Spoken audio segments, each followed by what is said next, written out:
कुछ बात तो जरूर रही होगी इस देश की मिट्टी में, कुछ बात तो जरूर रही होगी इस देश की मिट्टी में। लोग यूं ही सरहदें लांघ कर यहाँ दफन होने नहीं आते। मोहतरम एमएलए बिलावर पंडित सतीश शर्मा जी,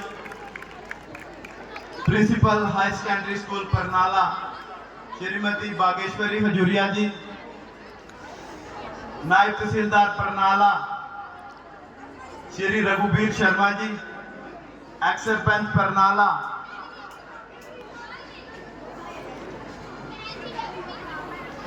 मंच पर विराजमान दीगर मेहमान, प्यारे बच्चों और मेरे हमवतनों, आज जुम्मे जमहूरियत के इस मौके पर मैं दिल की गहराइयों से आपको मुबारकबाद पेश करता हूं। मैं एमएलए साहब का बहुत बहुत शुक्रगुजार हूं कि उन्होंने अपनी मसरूफियत से चंद लम्हे निकालकर हमारे इस प्रोग्राम को चार चांद लगाए। मैं आज हाई सेकेंडरी स्कूल परनाला के इस मंच से, जो कि भगवान नरसिंह की धरती है, तारीख के कुछ पन्ने पलटने की कोशिश करूंगा और आपसे उम्मीद रखता हूं कि आप सब मुझे ध्यान से सुनेंगे और यह भी उम्मीद रखता हूं कि अगर मुझसे बोलने में कोई गलती हो जाती है तो आप मुझे माफ करेंगे। सरजमीने हिंदुस्तान वो जमीन थी, यहां से सिकंदर आजम को भी खाली हाथ जाना पड़ा। वो सरजमीने हिंदुस्तान, यहां गुरुओं के गुरु चाणक्य पैदा हुए। वो सरजमीने हिंदुस्तान, यहां महासम्राट अशोक ने जन्म लिया। आखिर किन वजूहात की बदौलत गुलामी की जंजीरों ने इसे जकड़ लिया? वो क्या कारण रहे कि सोने की चिड़िया कहलाने वाला ये देश, विश्व गुरु कहलाने वाला ये देश 1000 साल तक गुलामी की जंजीरों में जकड़े रहा? मैं इस बात पर थोड़ा सा जिक्र करूंगा और आपसे उम्मीद रखता हूं कि आप शांति का दान देंगे। बात करूंगा 7वीं सदी की। पहला मुस्लिम कमांडर जिसने हिंदुस्तान पर हमला किया, उसका नाम था मोहम्मद बिन कासिम।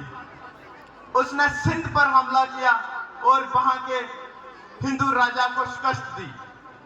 उसके बाद 11वीं सदी में मोहम्मद गजनी, उसने हिंदुस्तान पर 17 बार हमले किए और गुजरात के सोमनाथ टेम्पल, जो कि शिव भगवान का टेम्पल है, उसको कई बार तोड़ा। मथुरा पर हमले किए और ना जाने कितना धन दौलत हिंदुस्तान से चुरा के ले गया। आखिर वो क्या बात थी कि वो 17 बार हिंदुस्तान पर हमला करता है और उसे कोई रोक नहीं पाता? उसका मेन कारण था, हमारे जो राजे थे वो आपस में लड़ते रहते थे। उनमें देश भावना बिल्कुल भी नहीं थी। उसके बाद 12वीं सदी में एक और मुस्लिम रूलर जिसने हिंदुस्तान की धरती पर कदम रखा, उसका नाम था मोहम्मद गोरी। लेकिन इस बार उसका सामना था राजपूत राजा पृथ्वीराज चौहान के साथ। पृथ्वीराज चौहान और उसके साथ उनके बहुत सारे राजपूत राजाओं ने मिलकर मोहम्मद गोरी को धूल चटा दी और हिंदुस्तान छोड़ने पर मजबूर कर दिया। लेकिन अगले ही साल वो वापिस लौटा और कहते हैं ना, घर का बेटी लंका ढाए। तो इस बार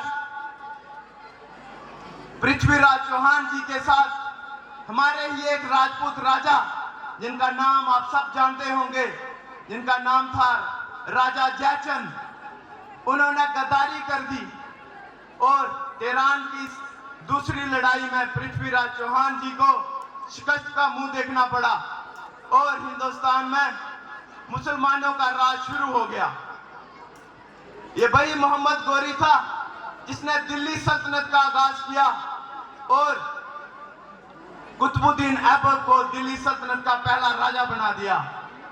इस दिल्ली सल्तनत ने लगभग 300 सालों तक हिंदुस्तान के एक बहुत बड़े इलाके पर हुकूमत की और इस दिल्ली सल्तनत के आखिरी राजा रहे इब्राहिम लोदी, जिसको मुगल राजा बाबर ने पानीपत की पहली लड़ाई में 1526 ईस्वी में हरा दिया और हिंदुस्तान में आगाज हो गया मुगल सल्तनत का, जिसने भी लगभग हमारी कमजोरियों की वजह से, हमारे आपस में झगड़ने की वजह से लगभग 300 सालों तक हिंदुस्तान पर हुकूमत की।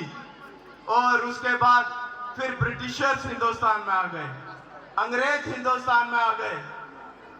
जब वो हिंदुस्तान में आए तो वो तजारत के मकसद से आए थे, बिजनेस करने हिंदुस्तान पर आए थे। लेकिन जब उन्होंने हिंदुस्तान के लोगों को आपस में झगड़ते हुए देखा, जब उन्होंने देखा कि हिंदुस्तानियों में आपस में कोई भाईचारा नहीं है, कोई देश हित की भावना नहीं है, तो उन्होंने हमारे इंटरनल अफेयर्स में इंटरफेयर करना शुरू कर दिया। और एक बड़ी घटना हुई 1757 ईस्वी में, जब प्लासी की लड़ाई लड़ी गई। इस लड़ाई में ईस्ट इंडिया कंपनी का सामना हुआ बंगाल के नवाब सिराजुद्दौला के साथ। और इस बार भी हमेशा की तरह उन्हीं के कमांडर, जिनका नाम था मीर जाफिर,